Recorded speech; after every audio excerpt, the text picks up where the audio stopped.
Hi everyone, Nathan with Batwing Chassis. Today we're going to do a little video on how the right rear wheel spacer kit works.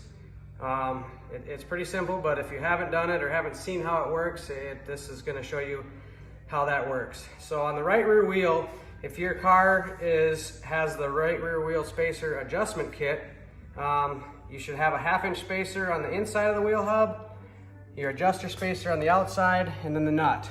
On the right rear wheel, this nut should be left-hand thread, opposite of the right. So you're gonna, to move the wheel, take the nut off. Right now we're in the center location. The wheel is in the center. So you're gonna have three options here to move the wheel: in a 1/2 inch, center, or out a 1/2 inch. So like I said, right now we're in the middle.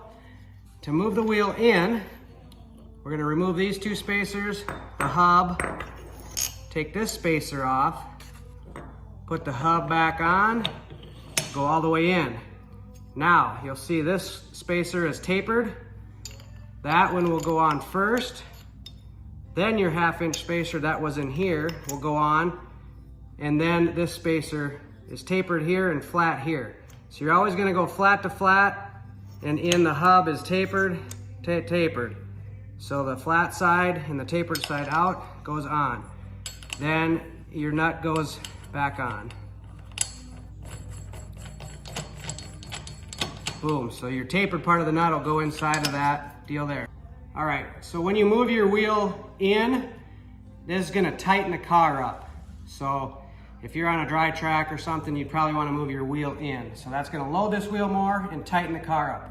Okay. Next option would be moving the wheel out. So we remove everything. Now, we put this spacer on. These two spacers go together, tapered part to tapered part, flat and flat. Put those on, and now the wheel back on. So now we've moved the wheel all the way out. When you move the wheel out, you're gonna free the car up, or loosen the car up. So if the track's really heavy, muddy, and you wanna free the car up, you would move your wheel out. So there's three options there, and that's basically how that works and what it does for the car.